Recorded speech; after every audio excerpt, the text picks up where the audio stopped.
各位弟兄姐妹，大家平安。平安。我们一起站立，我们一起来敬拜我们的主。我们用祷告来到他的面前，寻求他的心意，也帮助我们能够进入到他的同在。用这首诗歌来荣耀我们的主，他是荣耀的圣羔羊，是为了要除去世人的罪，所以他来到世上。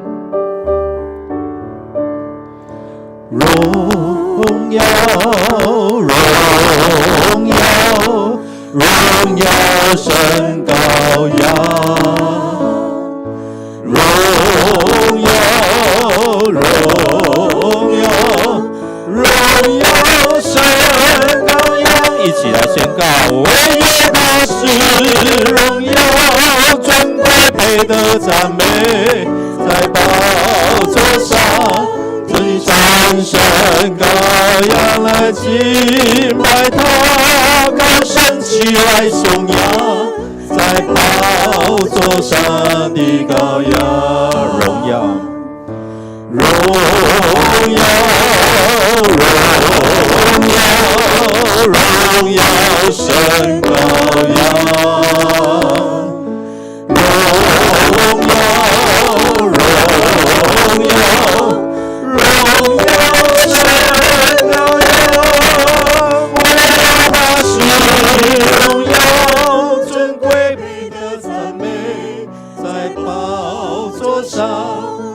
真神羔羊来敬拜他，高升起来颂扬，在宝座上的羔羊，唯有他是荣耀，尊贵配得赞美，在宝座上的真神羔羊来敬拜他，高升起来颂扬。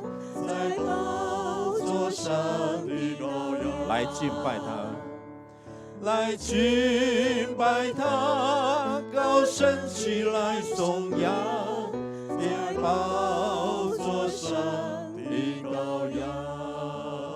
我们来敬拜他，是因为他为我们除去世人的罪。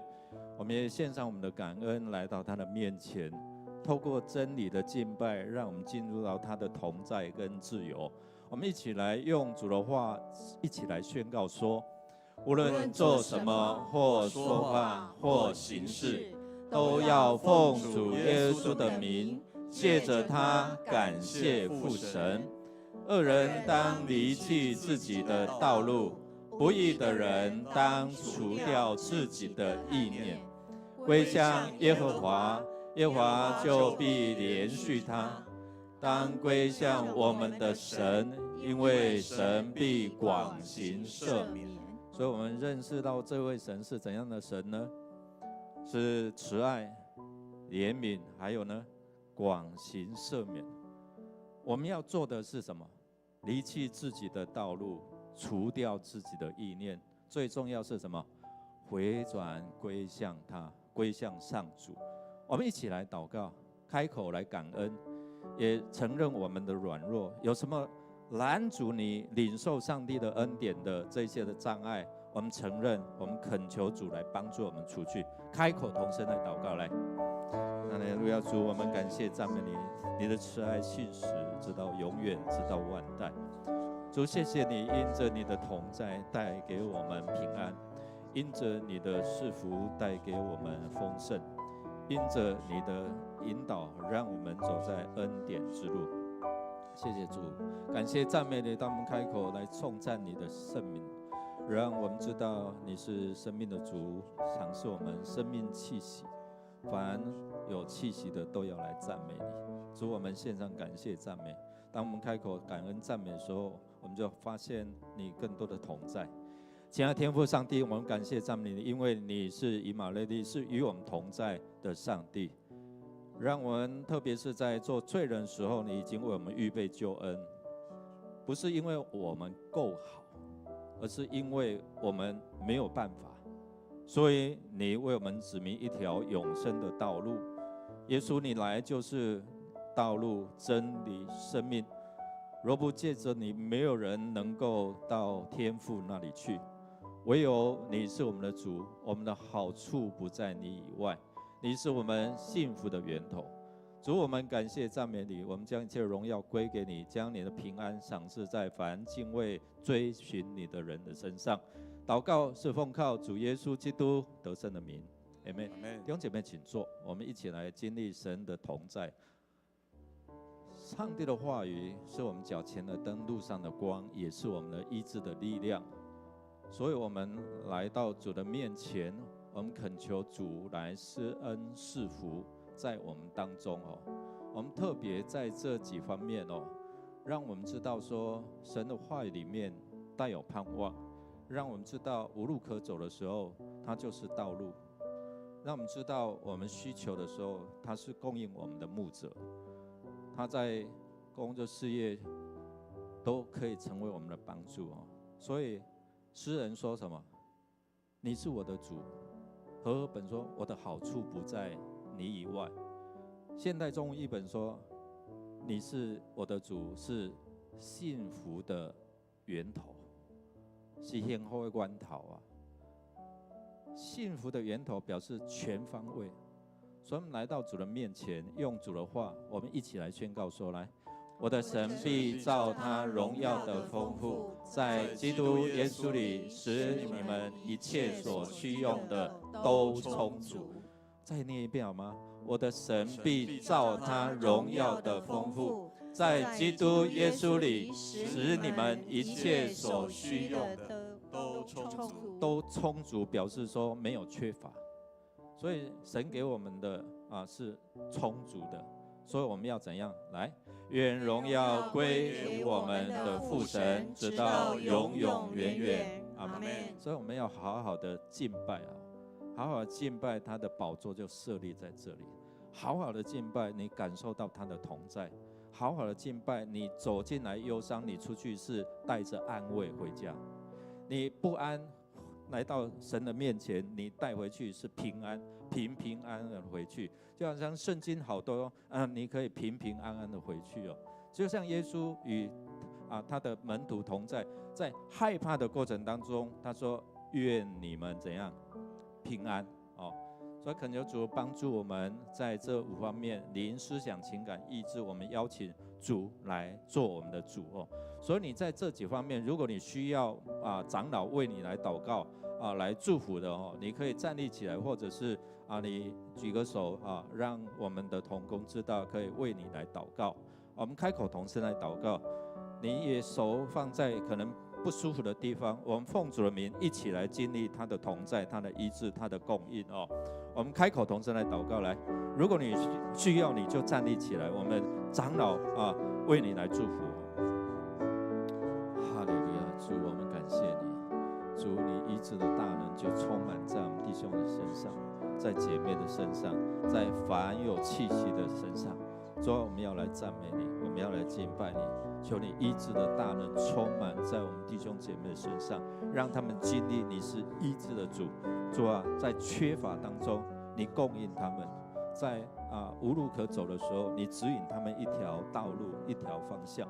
主，谢谢你帮助他们经历你是那后世百物美好的神。天父上帝，你在基督耶稣里面供应我们的都是充足的。当我们宣告你的话语，说在基督耶稣里，就是你要拯救，你要帮助，我们可以经历到你的充充足足，你的丰盛。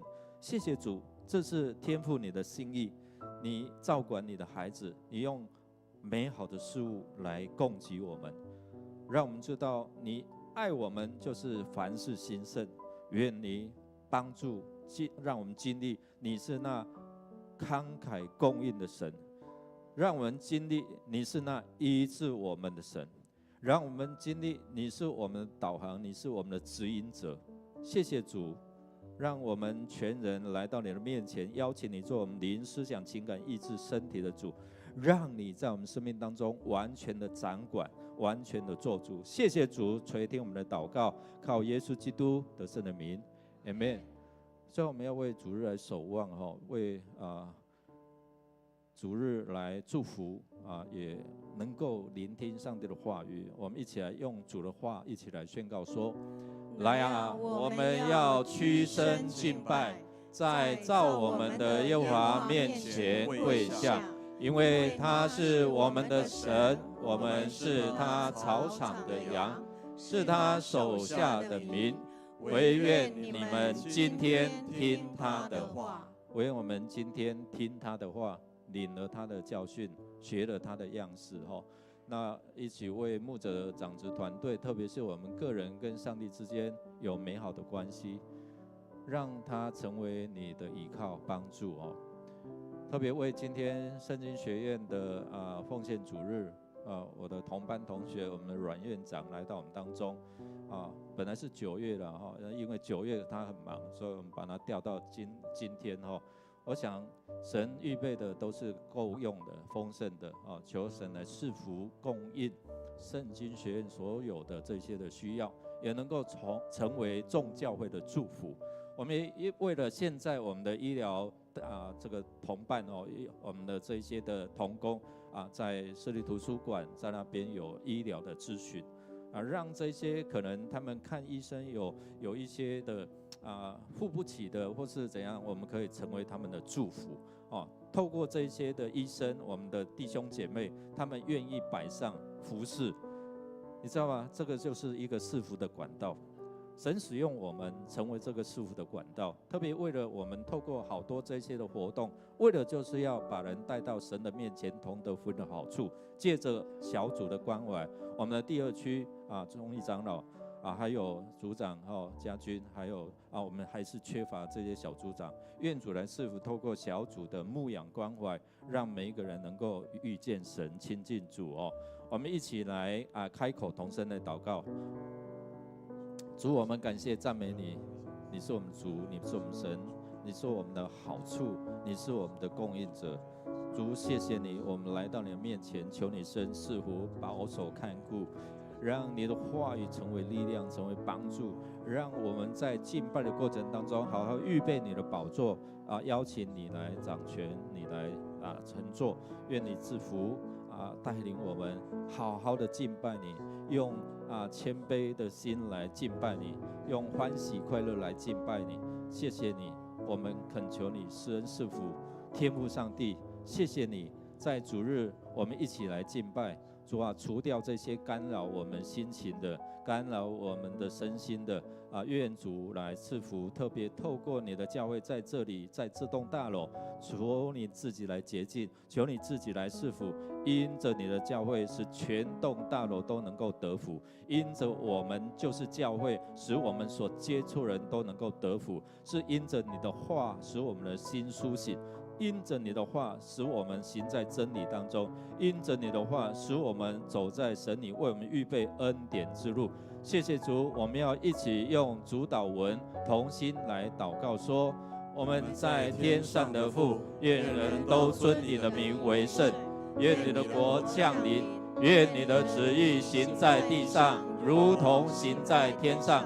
我们日用的饮食，今日赐给我们，免我们的债，如同我们免了人的债，不叫我们遇见试探，救我们脱离凶恶。因为国度、权柄、荣耀，全是你的，直到永远。阿们。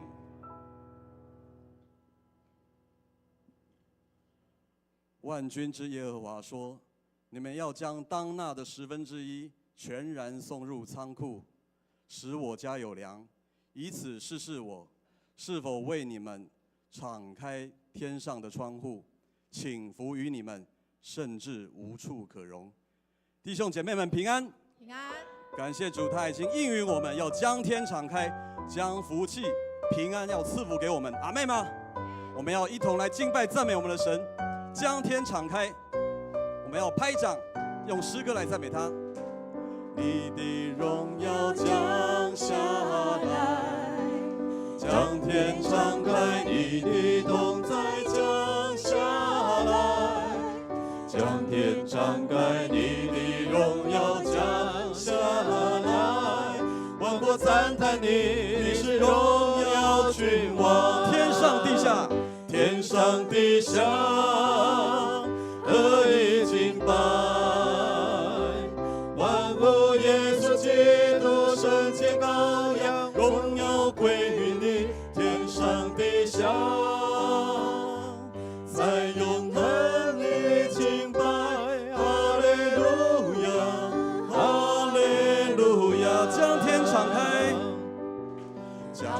天敞开，你的荣耀降下来，将天敞开，你的同在降下来，一同来赞美我们的神。将天敞开，你的荣耀降下来，万国赞叹你，你是荣耀君王，天上地下乐意敬拜，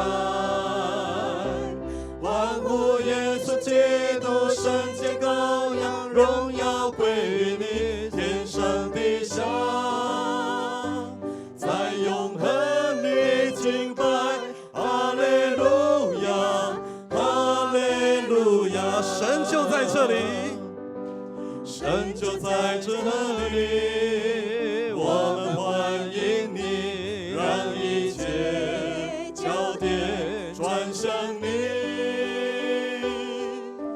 神就在这里，我们欢迎你，宝座前敬拜不停息。一起来宣告说：神就在这里，神就在这里，我们欢迎你，让一切焦点转向你。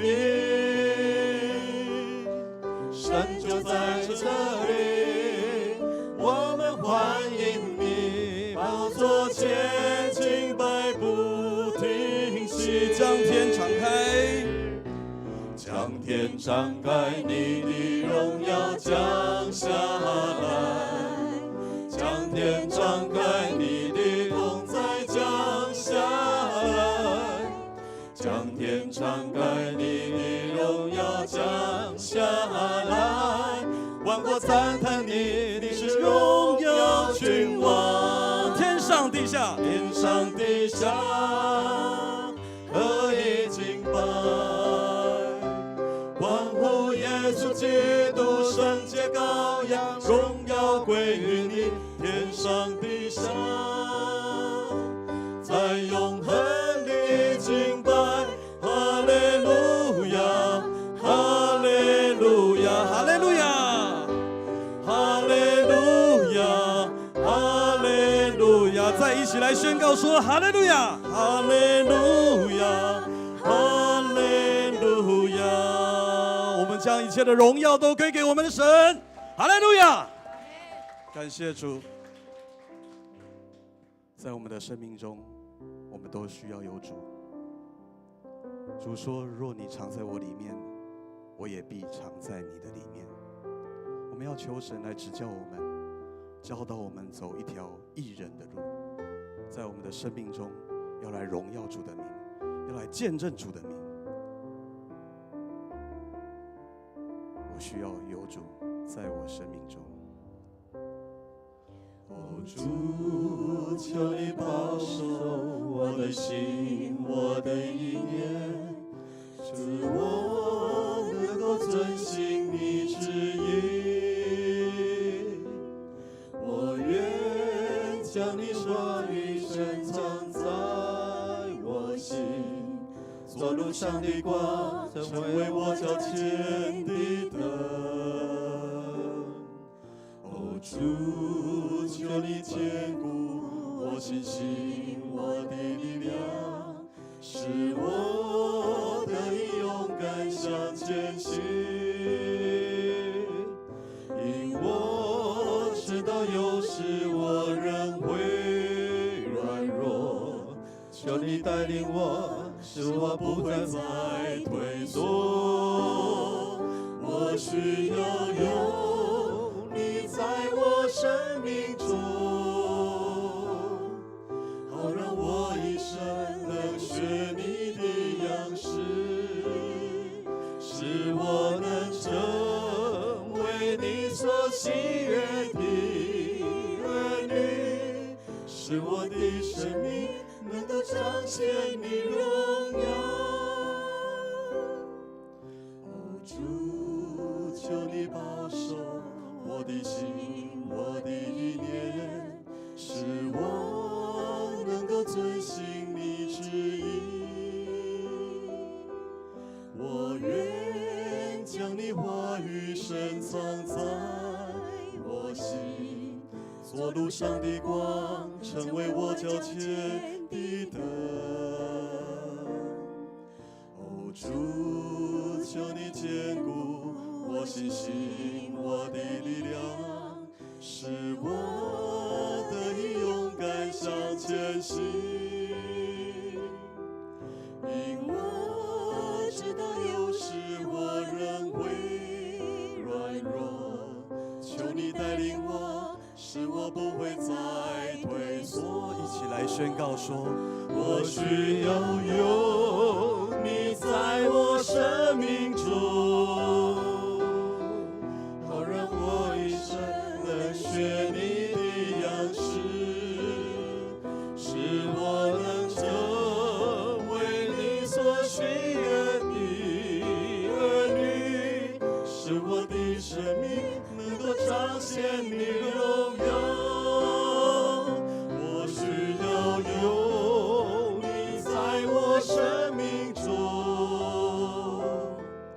好让我一生能学你的样式，使我能成为你所喜悦的儿女，使我的生命能够彰显你荣耀。使我的生命，使我的生命能够彰显你荣耀。是的，保罗勉励我们说，若有人在基督里，他就是新造的人，旧事已过，都变成新的了。我们要常在主耶稣基督的里面，求神来帮助我们，让我们成为一个全新的人，用我们的生命来荣耀他。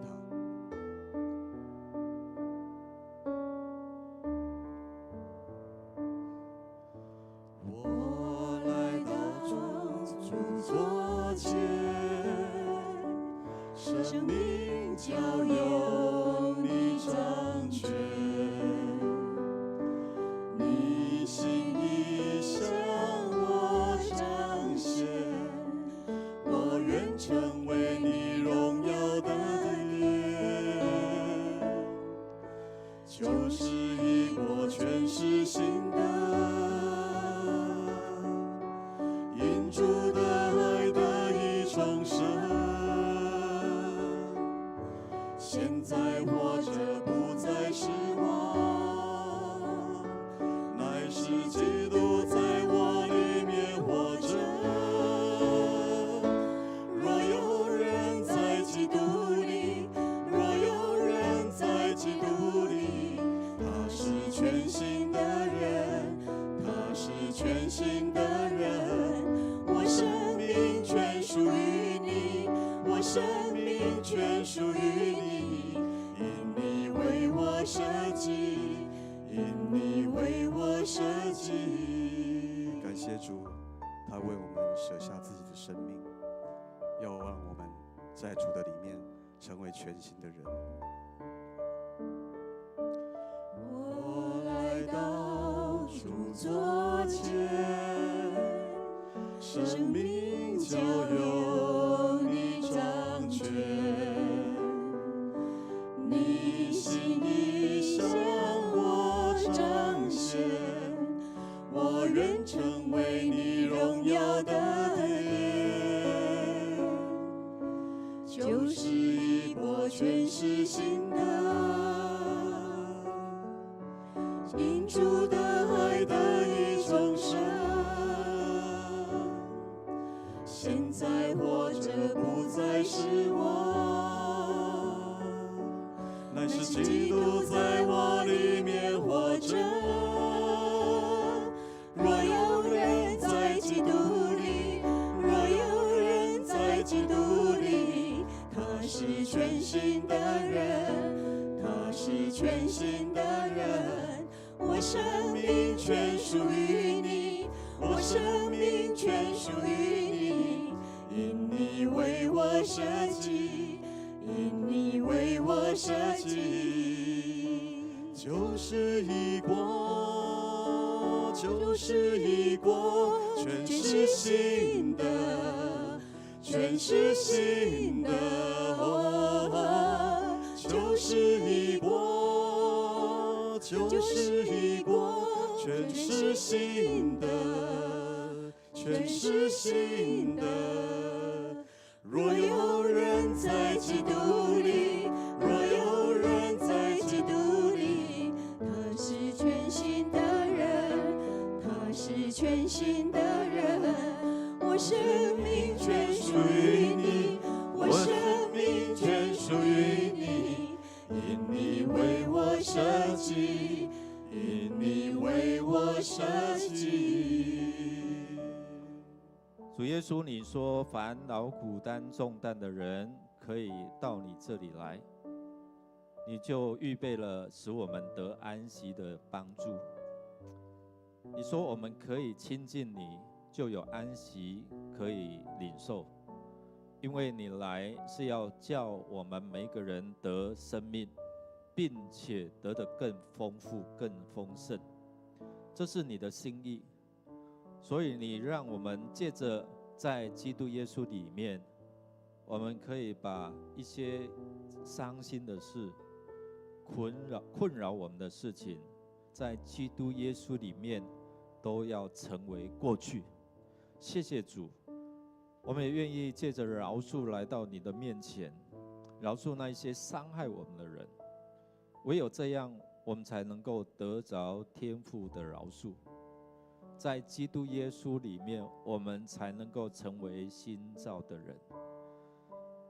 耶稣，你真的很爱我们，借着你自己献上自己，献上当作祭物，为的就是要除去我们世人的罪，好叫我们毫无拦阻，可以来到你施恩的宝座面前，为要得着怜悯。我们要宣告，我们要在基督里，就是让我们的全心全人意志都降服在你的主权。愿你亲自的带领，也让我们进入到你的同在，预备你好的宝座，让你在这边掌权。愿你赐福垂听我们的祷告，靠耶稣基督得胜的名 ，Amen。弟兄姐妹，大家平安。感谢主，让我们经历新的一天。我们相信，我们宣告有新的恩典在我们当中。跟你旁边说，你要领受上帝新的恩典。我们要来介绍第一次在我们当中的姐妹张雨贤张雨贤姐妹在我们当中，我们欢迎她。旁边的教会弟兄姐妹来代表教会来欢迎好，请坐，请坐。我们同工预备小礼物了还有没有？刘文达弟兄在是，这是欢迎愿上帝赐福还有没有第一次来？那我们也介绍我的同班同学了，阮介明院长还有他全家都来了他的师母也是传道封牧了吗？未了今年刚拿到博士哇不得了，这个他比较会读书，好吧 ？OK， 还有他的孩子在我们当中，请他们站立起来，来，我们欢迎是这个学妹很厉害OK， 还有没有？没有的话，我们要一起来看周报的消息。好，今天来我按就好，好 OK。好，今天是圣经学院的奉献主日由我们阮院长亲自来跟大家请安报告也愿上帝来赐福，透过他的正道来勉励我们能够达到天父的完全所以这个时候就是预备好你手上有这什么奉献袋装好装满，好不好？因为你要透过这样经历上帝在奉献的过程当中祝福你加倍的恩典试试看，唯有这个是神允许，然后让我们试我们今年的第5次圣礼点会在9月3号举行要受洗报名的请在8月20号之前向牧师或者是行政干事来报名好，我们今天也有这些医疗咨询的同工医师，还有这些的志工一起在市立图书馆来进行医疗咨询我们每个月都会有这些的有这个医疗咨询的活动如果我们当中有这些医师啊，或是护理师啊，或者志工我们都可以参与好，下个主日跟你的旁边说是10点做礼拜。我们下个主日是青年主日，也是庆祝父亲节所以只有一场只有一场10点在这里10点在这里，所以我们下个礼拜会遇见应该是更多的人在这边那当日出席的父亲会有一份精美的礼物好，我们也有志工的体验营我们周报里面有一些的事工活动你可以选择1场2场来做体验让你的生命活出更多的价值。好，其他的我们就自己来看好，我们一起来读今天华语的金句，读2遍，一起来。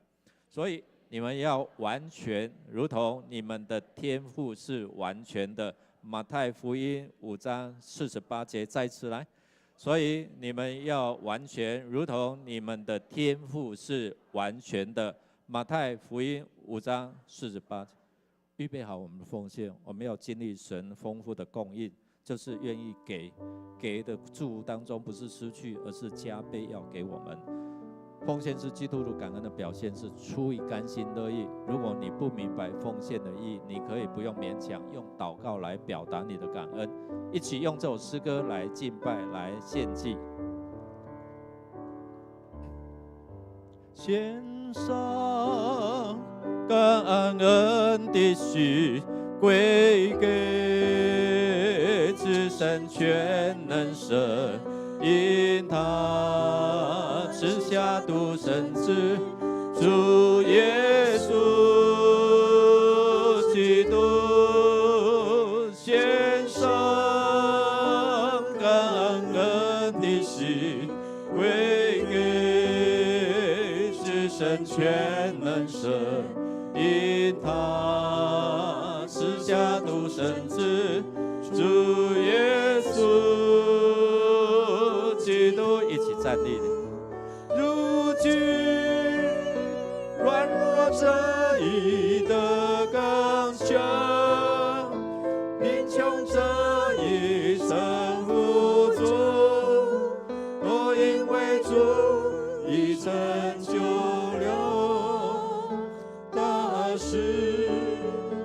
如今软弱者已得刚强，贫穷者已生富足，都因为主已成就了大事。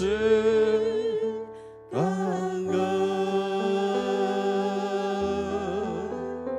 感恩，感恩。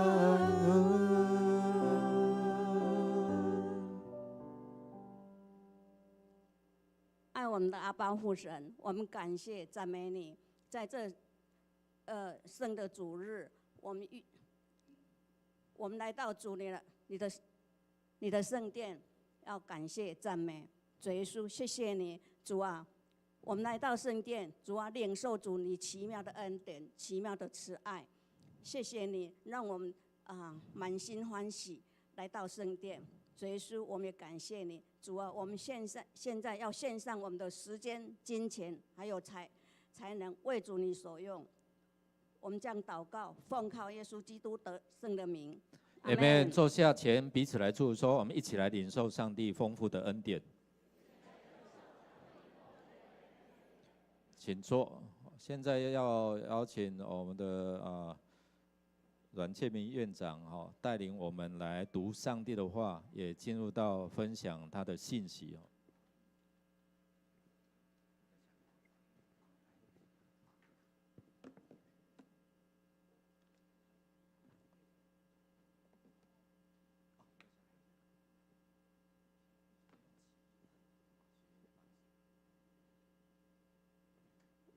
进来的游牧师，在座的各位长职弟兄姐妹，大家平安，平安。很高兴让我们能够在这个新的礼拜堂，在这地方从去年启用一直到今天，愿这里成为祝福之地。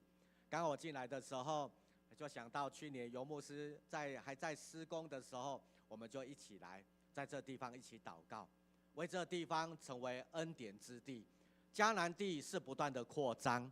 迦南地不只是从原来教会旧的礼拜堂建造起来，成为一个新的礼拜堂，我们还跨到隔壁这栋大楼，好让我们恩典加倍，事工加倍，更重要的是让得救的灵魂更多的加倍，好让弟兄姐妹能够在这个地方成为恩典之地，真的是进入迦南地。我不知道你们知不知道我们的牧师的英文名字叫什么名字？约书亚。就是摩西是带领弟兄姐妹认识上帝的话语，经验上帝的同在；约书亚是带领以色列百姓跨过约旦河，进入迦南地。所以，上帝透过训练、教导，走在他的旨意，也透过他的作为，让我们能够进入迦南地。上帝呼召他自己的仆人，呼召他的同工一起来做工。所以当我知道这一栋大楼以前是补习班，以前在这地方有很多年轻的学子，但是更重要的是成为让更多的生命经历到上帝的同在。人需要补习是为了要有好的成绩，但是我们更需要透过恩典，使我们的生命更加的丰盛。我们都希望我们的生命更加的丰盛，但是那个源头在哪里？愿主帮助我们到那源头施恩宝座前来一起来敬拜。要分享上帝话语之前，我们再次一起来祷告。主啊，愿你开我们的口，让我们来诉说上帝你的恩惠；开我们的眼睛来阅读上帝你宝贵的话语。愿你的旨意和你的作为，透过我们的生命来彰显，也让我们的生命因为有你的话语，让我们有香气。祝福我们的敬拜，好让我们在恩典当中体会到上帝你实在超乎我们的想象。愿你的恩惠充满在这其中，祝福我们今天所要透过你的话语，让我们的生命得到更新。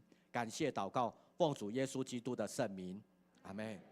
好，我们一起用起印的方式，我读单数节，各位弟兄姐妹来读双数节。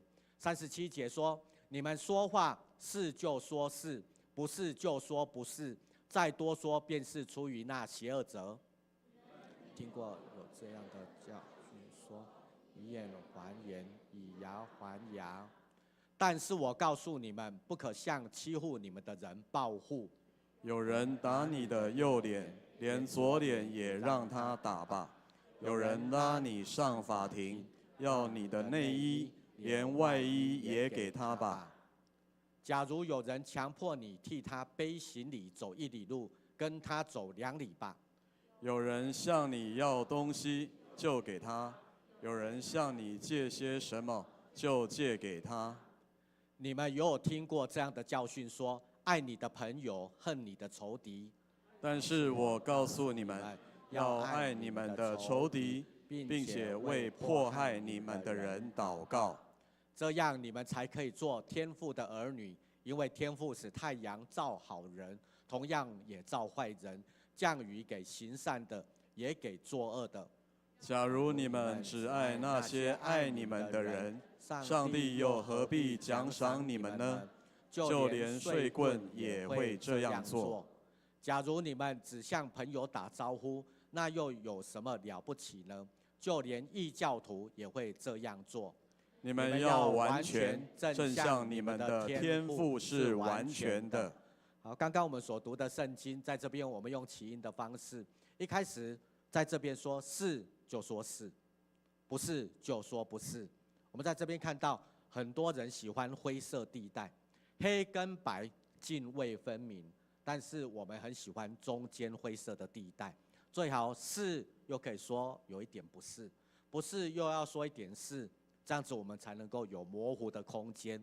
要闪，要被指责，或者要指责别人，才能够怎样有一些余地。所以我们往往就在这样子的过程当中，有人说以眼还眼，以牙还牙，你打我我就打回去，你说我就说回去，这个是常态。有人向我们报复，我们就报复回去。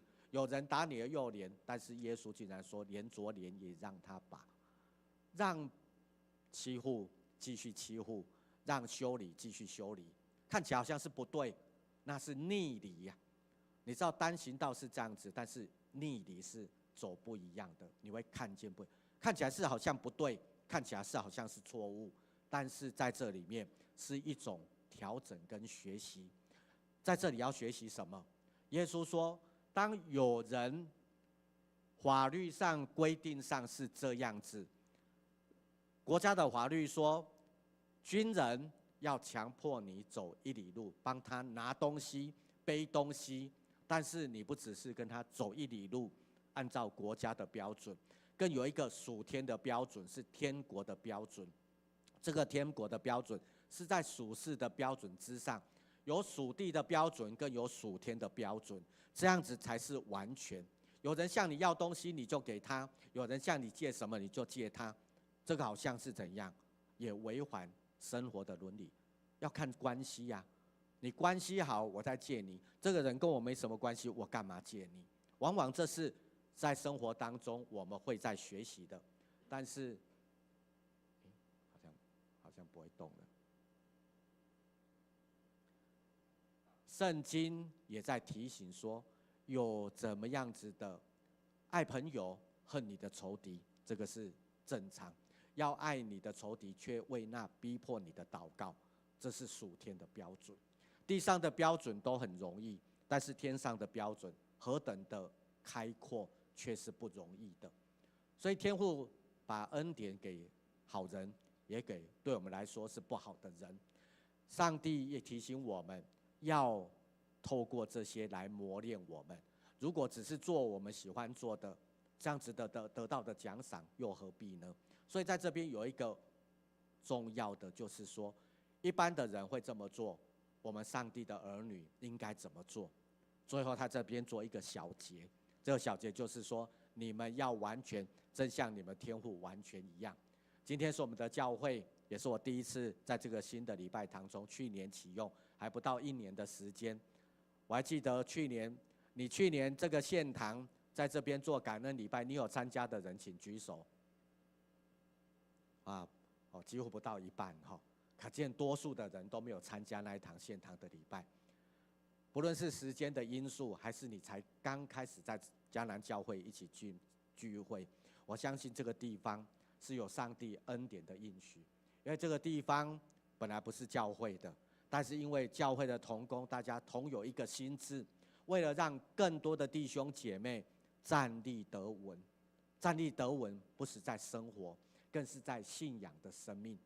所以让我们站立得稳，然后呢，同有一个心志，站立得稳，为所服侍的就是上帝的话语而齐心努力，让上帝的话语在不同的空间都能够诉说。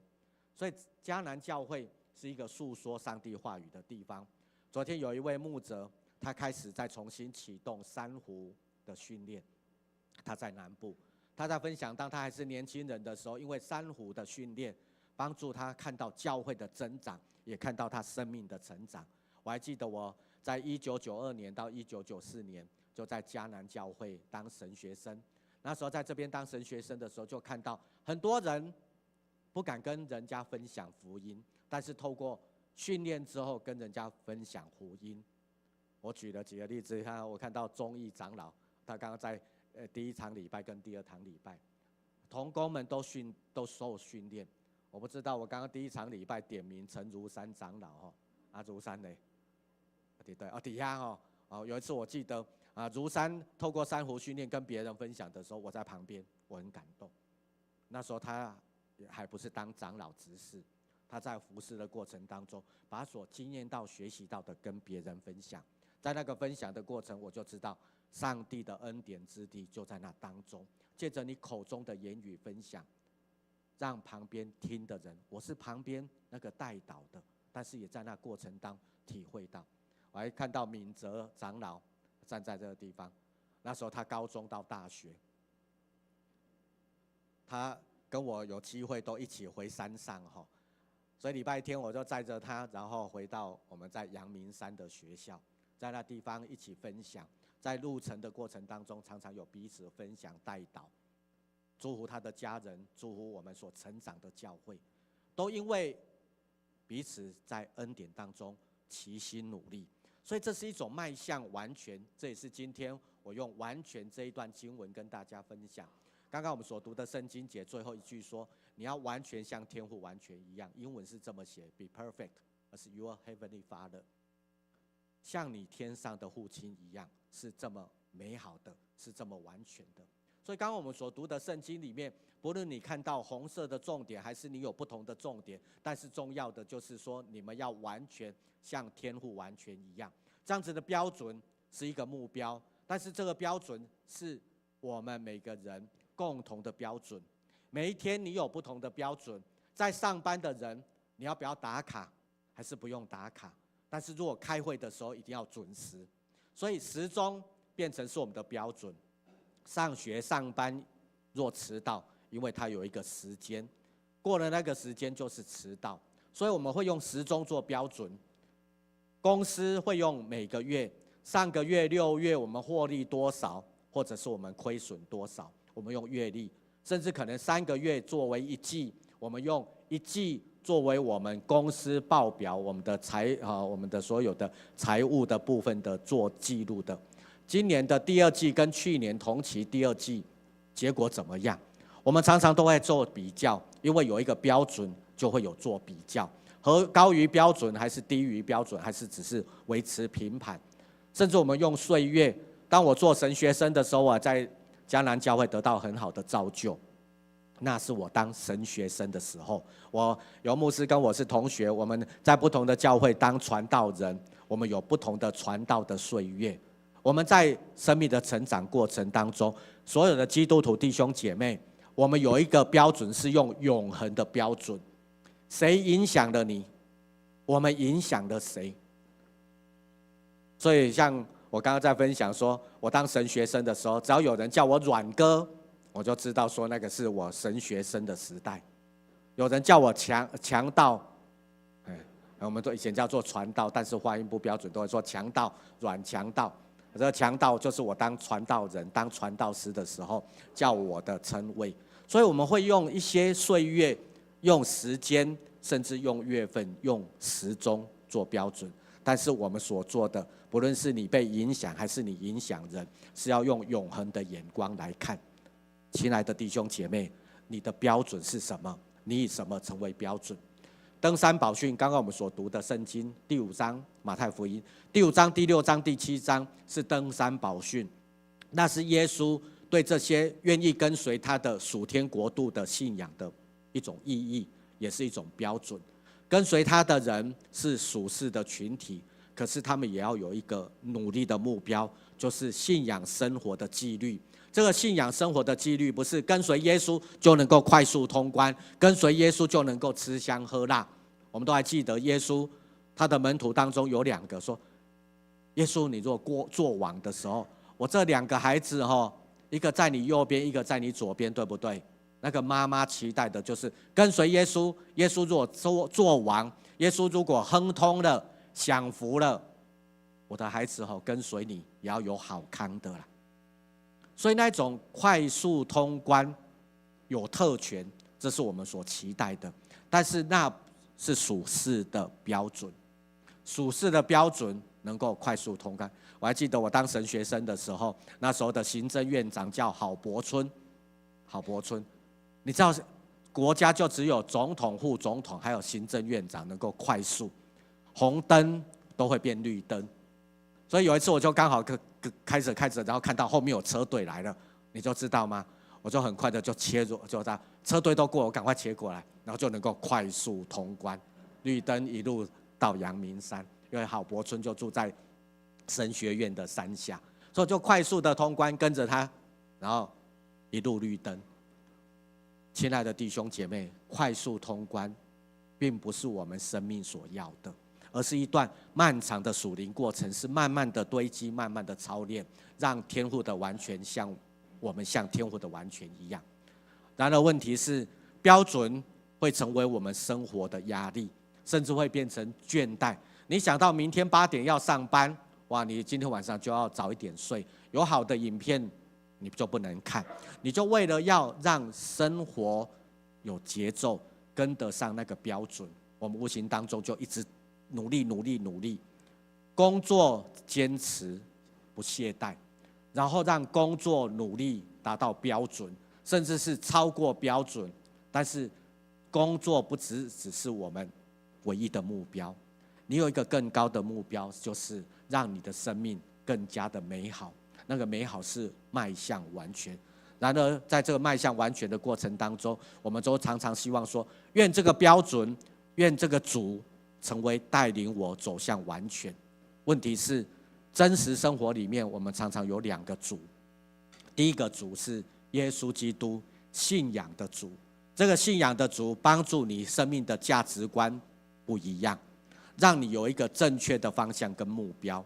这是真实生活当中的第一个主，你生命的主，信仰的主。第二个主是自我实现，你有多少理想梦想你要实现，为了那个理想你就努力再努力。但是为了要达到那个理想，你可能会怎样做不应该做的事情，为了得到好处，为了得到利益，为了这一种自我的现实跟自我实现。现实跟实现你的理想往往会成为我们的目标。久了之后，为了要达到自己的理想跟目标，或者是要活得下去，要面对各种的现实，我们就开始怎样？该说真话我们说假话，该说假话的时候我们又继续说是真又是假的话。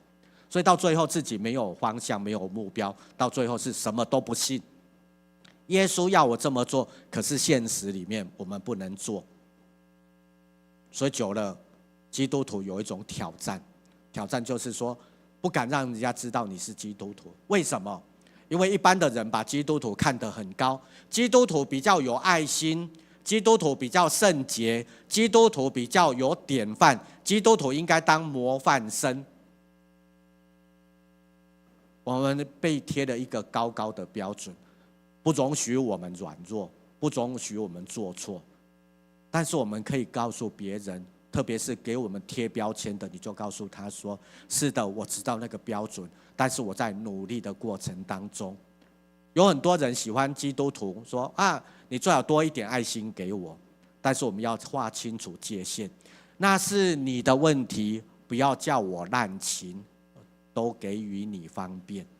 我们将这个给人家方便，会变成他的随便。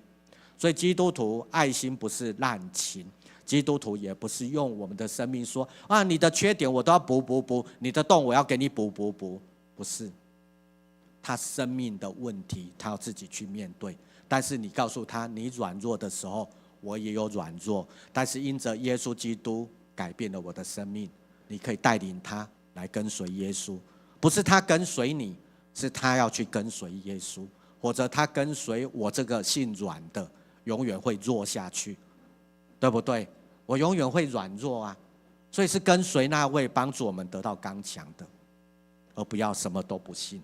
所以各位弟兄姐妹，耶稣教导他的门徒，眼光是什么？只有一位上帝，他是所有美善的源头，但是他也是审判的主。审判的主，我们一听到审判就以为是在法院，其实是在交账啊。就像你今天上班，就要跟你的主管说，我今天做了什么，你交代我的我做了，我达到了，这个就是一种面对审判。面对审判的主是交账。你有没有认真的生活？你有没有认真的工作？你有没有在你的生命里面知道有人软弱的时候，引导他来跟随主？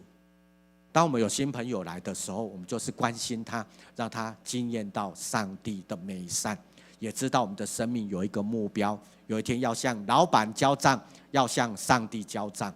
所以这是伦理的一神观，不会有很多的神。我们的民间宗教有很多很多的神，神的方向不一样。你要怀孕生子，你要去拜那个祝生娘娘，不是只有一个哦，每个月都一个哦。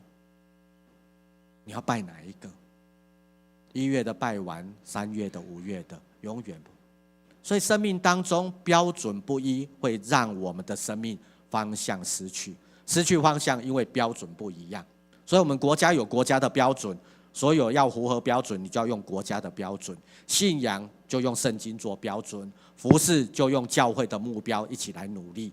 所以当我们在往前进的时候，约书亚带领以色列百姓往前去，过约旦河，就如同摩西带以色列百姓过红海，有挑战有困难，但是上帝成为我们的帮助。所以要透过这些不断的淬炼，让我们更加的完全。完全这个字，犹太人他们有他们的完全的标准，可是我们知道希腊文，圣经新约是用希腊文写的，所以希腊文在讲完全的时候，又有完全的解释。在这里我要邀请大家从第2行，我们一起来读这个完全的希腊文的字义。我们一起来读，用中文用北京话一起来念。来，在其分类中不会再有卓越或品质的进步，以至于超乎其上，而在其卓越之中毫无匮乏。意思是在分类当中，比如说这是医学的，哇，达到这个标准是品质的，已经达到顶标了，无法再超乎其上，顶多是并驾齐驱。在这里面没有缺乏，没有匮乏。用今天来讲，叫做大学联考75满级分，达到满级分就是你每一科都达到最高的标准。你若少了一些，少了1分，75满级分变成74满级分，你就缺很多了。所以生命当中毫无缺欠，这是一种不断的学习。我们都有缺欠，只是缺欠的不一样而已。但是求主帮助我们，透过今天在读圣经的时候，了解完全的意义是什么。完全有3个方向，3个目标。第一个叫做合乎最高标准，合乎最高标准。然后呢，第2个是达到最成熟的阶段。什么叫做最成熟的阶段？第3个毫无任何缺欠，这个叫做完全。我们可能会觉得说还不够，所以还不够完全。所以生命当中，当犹太人在知道说希腊文的完全的这3个方向、3个目标的时候，他们马上就能够联想说：哦，对，确实是如此。在我们的犹太文化里面，什么叫做完全？什么叫做合乎最高标准？合乎最高标准就是上帝的旨意、上帝的作为完全实现。所以上帝的话，当上帝说要有光，就有光。他的话语、他的旨意一出来，他的作为就创造了光。有光，有黑暗。光让我们能够工作看得见，黑暗黑夜让我们能够眼睛闭起来休息。好，让我们有工作得力的时候，有休息，让我们重新回归平静安稳。所以弟兄姐妹，白天跟黑夜都是上帝的恩典，他看为好。所以犹太文化知道上帝的旨意、上帝的作为就是完全实现，这个是最高的标准。所以当以色列人学习的时候，他们知道说这是他们所明白的，他们所了解的。放到我们的教会，放到你的信仰生活也是，上帝的话语跟他的作为有没有帮助你，让你明白之后，你愿意说我所做的合乎最高的标准，就是以上帝你的话语成为我的标准，不是用谁的话语成为我的标准，而是唯一就是上帝，你是我的标准，你的话语跟你的作为是我所要学习的。第2个，我们再回头看刚刚说达到最成熟的阶段，以色列人一听到达到最成熟的阶段，他们马上就能够想到说，最好的、最成熟的就是要拿来给上帝。所以最成熟的阶段就叫做奉献，把最好的拿出来。长子是最好的，因为是上帝所赏赐的。那个所有的羊群里面最好的、最强壮的、最健康的拿来奉献，这个无瑕疵的奉献。所以这种完全奉献就是最成熟的。你知道有的人年纪一大把了，他可能还不成熟。英文有2个字，这个是我曾经分享过，叫做 natural， ，nature 就是本质、本性、自然。本质、本性、自然，这个是原初的。但是 N 变成 mature 是成熟。成熟是需要时间去淬炼，没有一个人说我完全都成熟了，还有很多的东西需要再继续努力。所以把最成熟的奉献，这代表是一种努力的过程当中，让自己越来越好，让我们所产生出来的这些，不论是附加价值或者生命的恩赐不同的恩赐，都要越加的越成熟。你若是学音乐的人，你一定会觉得说还不够好，还不够好，还要更好。透过你的琴艺的表现，透过你的管乐或者弦乐的表现，希望是越来越好。这个叫做无瑕疵，但是这是不容易的一个目标。所以要达到这个最高的标准、最成熟的阶段，除了要合乎上帝的旨意，了解上帝的作为，也了解说我们奉献，把最好的奉献。我曾经看到有一位年长者，他在奉献的时候，他说无瑕疵的奉献，因为我们现在不可能牵驴、牵羊、牵牛来奉献，所以他就是年初的时候，他就去银行就是兑换100张100元的新钞，然后就在他的圣经圣诗的后面就放新钞，没有折痕的新钞，他就放在他的圣经跟圣诗后面，然后奉献的时候就拿出那个没有折痕的新钞来奉献。这是他个人对于无瑕疵的奉献的理解。他觉得我用金钱来奉献，我就把新钞没有用过的最新的完全的奉献。虽然面额只是100元，但是那是代表他对上帝的奉献，是那个没有瑕疵的。所以各位同工弟兄姐妹，你的完全的奉献是什么？第三个，当我们看到以色列人说毫无任何缺欠，对他们来讲毫无任何缺欠是什么？他们有上帝，什么都有，但是他们了解希腊文化里面说毫无缺欠，代表你已经逻辑思想正确了，你想得清楚，不是不清楚，你明白了，别人教你，你会了不够，你还要教别人，让别人也会。老师教我，我会，我教别人，别人也会。这个教跟学，我会了，我也教，让别人学，这才是完整的。不然很多人都说我会了，但是你教不会，那个就还不是叫做完全学习。所以当以色列人知道犹太人知道他们过去都在上帝的里面，可是透过别人有逻辑的帮助他能够去明白，觉得有道理，他们就吸收别人的知识，成为他的智慧。你看所罗门做箴言3000句，多少人透过这些箴言影响？其实箴言也是透过其他的人，透过所罗门从上帝所领受而写出箴言这些字字珠玑。所以各位同工弟兄姐妹，你的生命的长大成熟是借着上帝的话语，也借着学习别人而来。所以希腊有3个哲学家，我们说西方的3个哲学家，苏格拉底、柏拉图、亚里士多德。所以他们透过师徒传承、训练再训练这样子的学习的过程当中，让哲学的思辨，让那逻辑的分辨更加清楚。所以这是一种完成学习、长大成熟。所以犹太人也吸取了别人的经验，知道那种学习的意思是什么。所以当他们了解这个标准之后，他们把这个成为他们的意识形态。这个意识形态是什么？不是死的，而是活的，是知道上帝在创造过程当中每天都不一样。过去的是上帝的恩典，现在的人就在上帝的恩典当中，未来也是。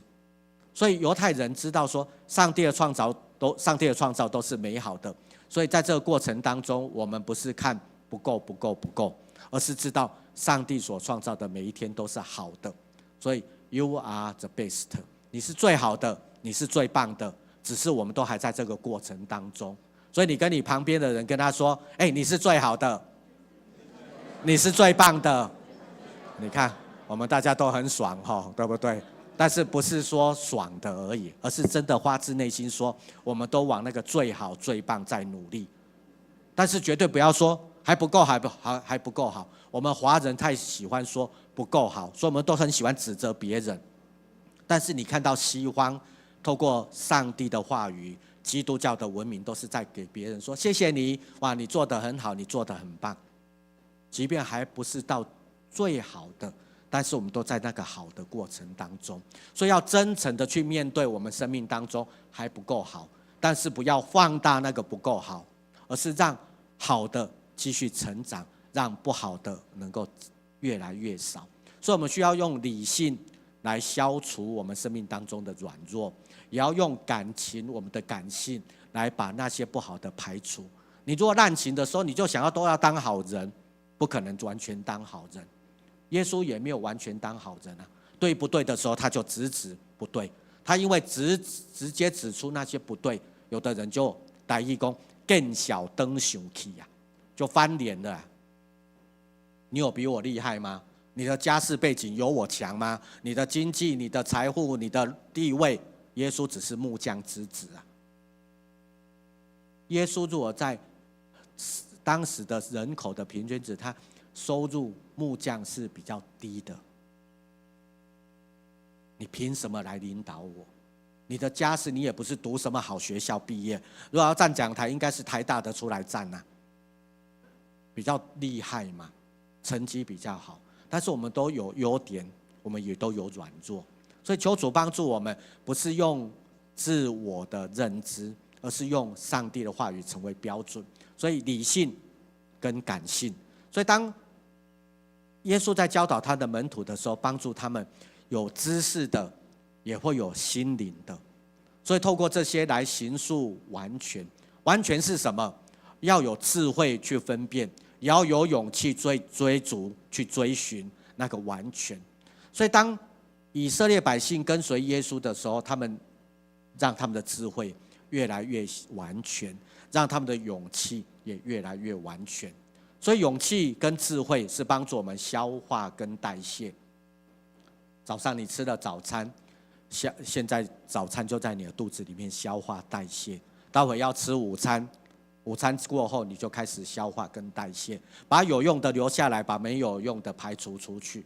所以当我们知道说这些是帮助我们的生命更加的健康的东西，这是一个。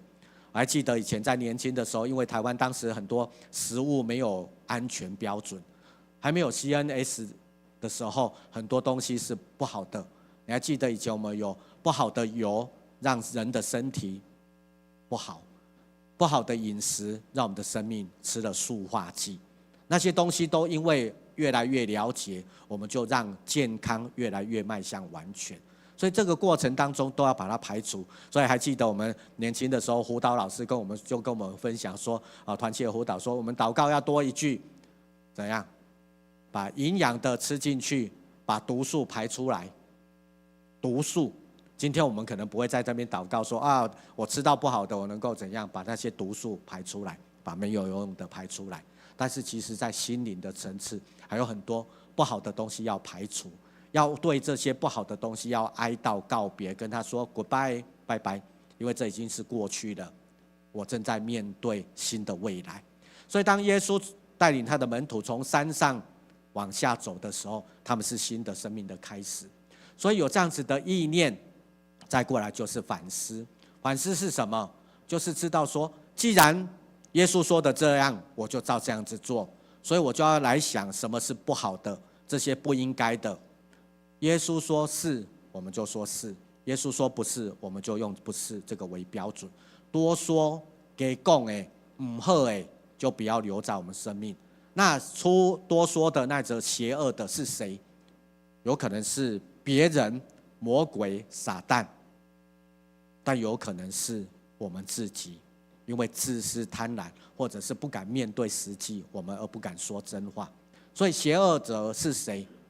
这是值得我们去反思的。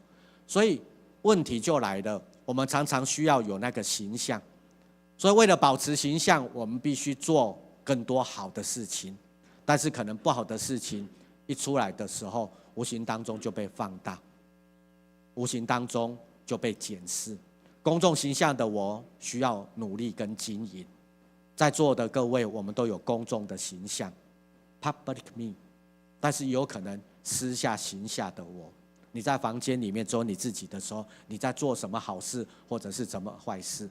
曾经有一个爸爸都骂孩子说：“你都做坏事，做坏事，做坏事。”就这个儿子就很生气说：“那我有做好事啊。”结果他爸爸就跟他说：“那看看你做的好事。”讲话坏事就让他呈现是坏事，即便他说我有做好事啊，他爸爸说那看看你做的好事，又把那个坏事好事推向是坏事。生命当中，我们透过我们的言语，公开的言语、私底下的言语，对别人说的、对自己说的，往往可能我们认识自己，也可能不认识自己。在座的各位，我们可能也不完全认识私底下的我。其中有一个，耶稣公开提醒门徒，什么是私底下，甚至是公众形象，都会有一个最危险的，就叫做伪善。伪善是基督徒在审判台前要面对其中最需要被提醒的一样。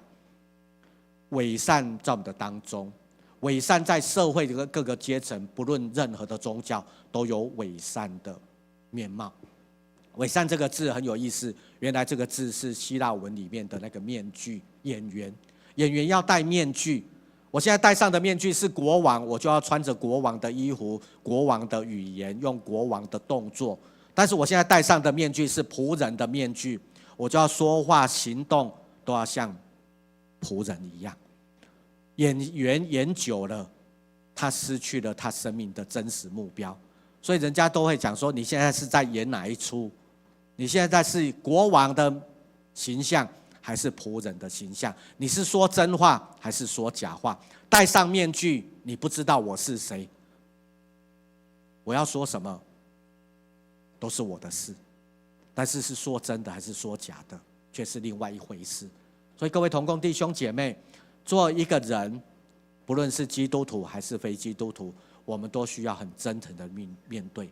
但是一般的人只是面对人跟人而已，我们有一个更永恒的面对，是面对上帝。你要很真诚的去面对上帝，错了就悔改、道歉，重新再来，不要伪善。伪善会拦阻人成为真正的好人，伪善会阻碍人接受真理，伪善会让人被阻挡认识耶稣基督的爱跟真理。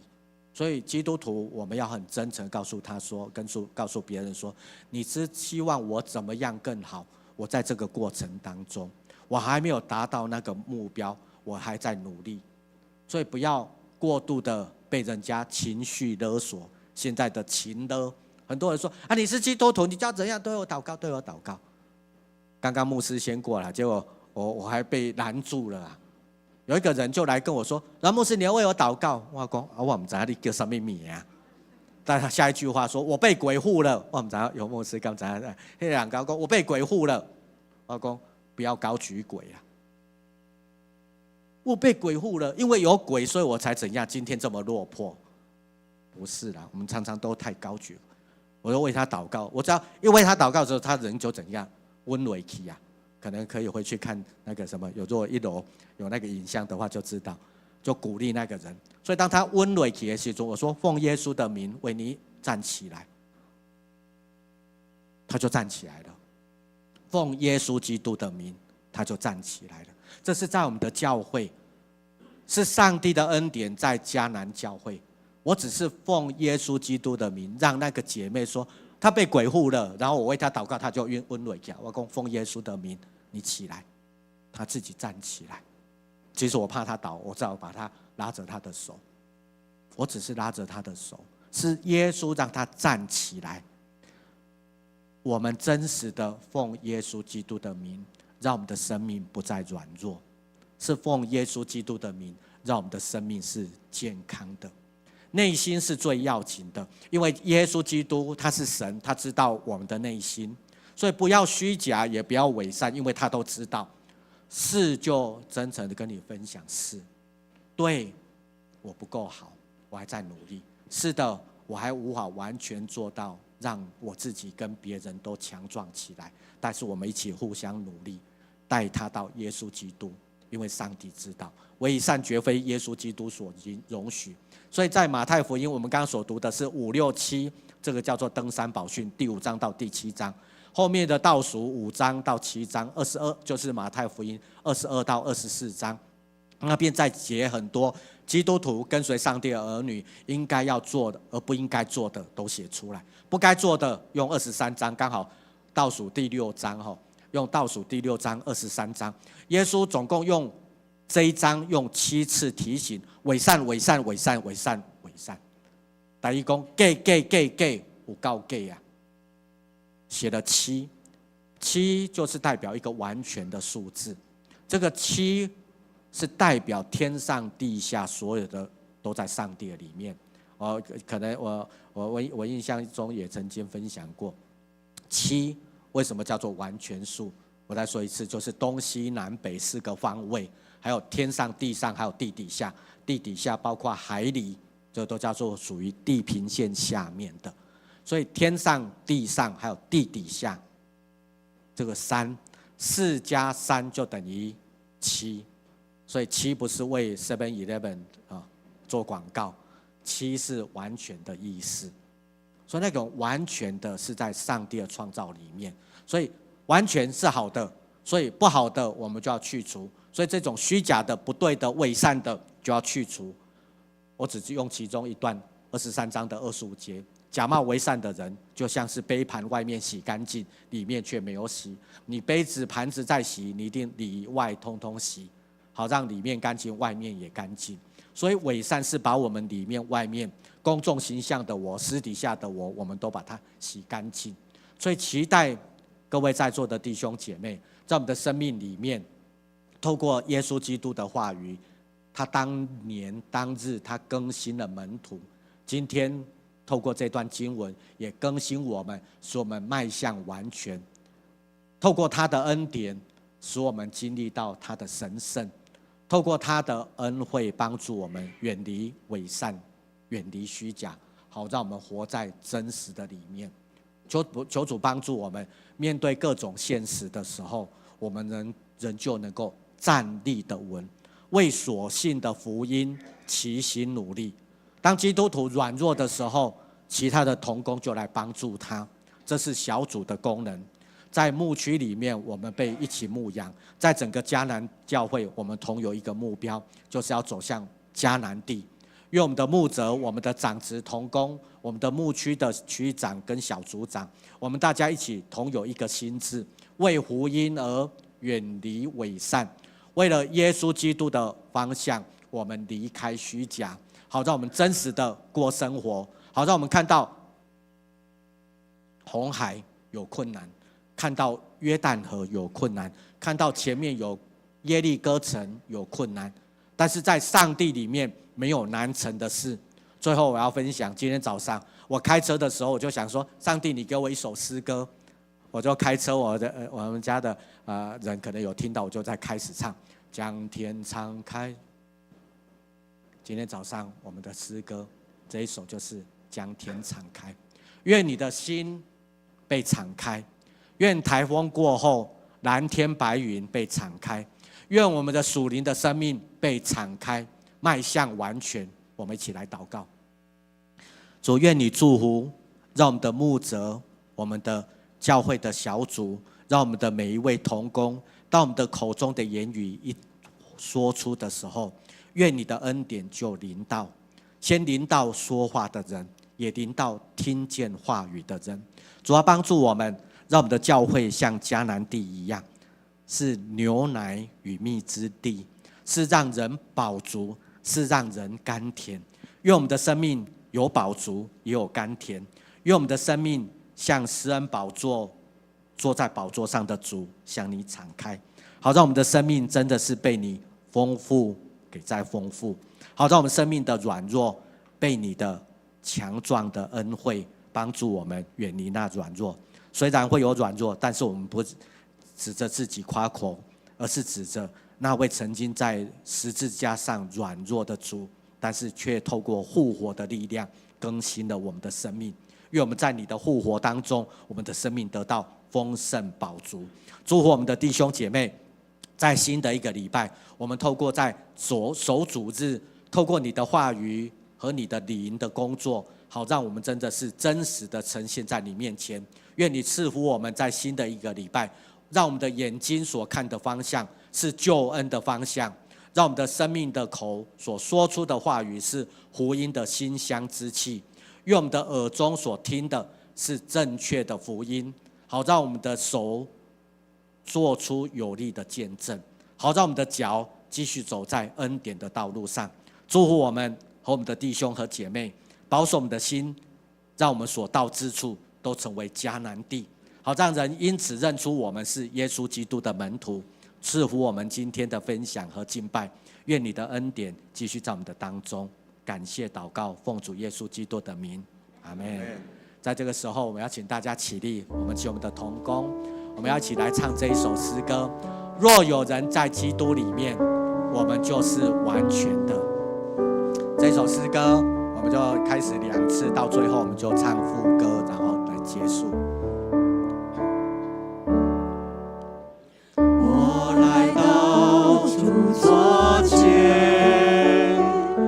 生命就由你掌权，你心意向我彰显，我愿成为你荣耀的殿，就是以我全是新的，因主的爱得以重生。现在活着不再是我，乃是基督在我里面活着。若有人在基督里，若有人在基督里，他是全新的人，他是全新的人。我生命全属于你，我生命全属于你，因你为我设计，因你为我设计。再回到最前面来。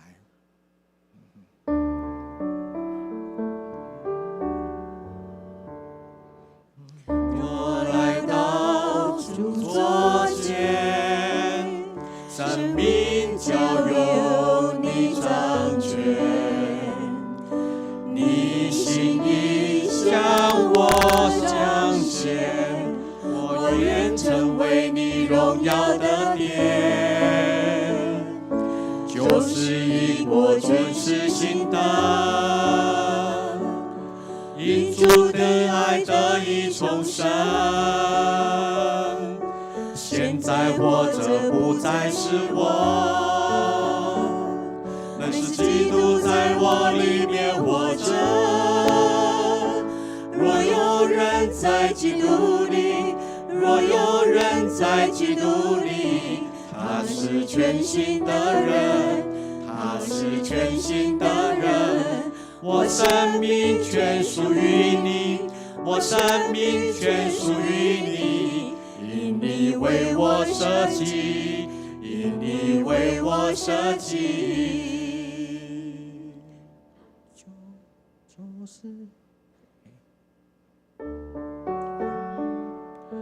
就是以我，就是以我，全是新的，全是新的。就是以我，就是以我，全是新的，全是新的。若有人在基督里，若有人在基督里，他是全新的人，他是全新的人。我生命全属于你，我生命全属于你，因你为我设计，因你为我设计。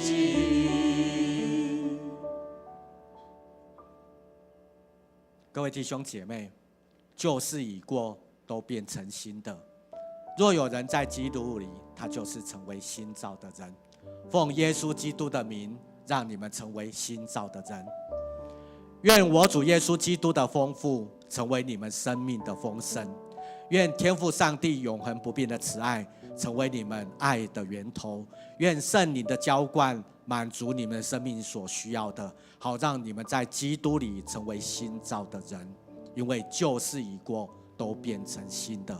奉耶稣基督的名祈求，阿们。坐下时间，跟你旁边的人说：旧事已过，都变成新的。旧事已过，都变成新的了。弟兄姐妹，我们仍然站立，我们要一同来敬拜我们神，将天敞开，神的荣耀要降下来。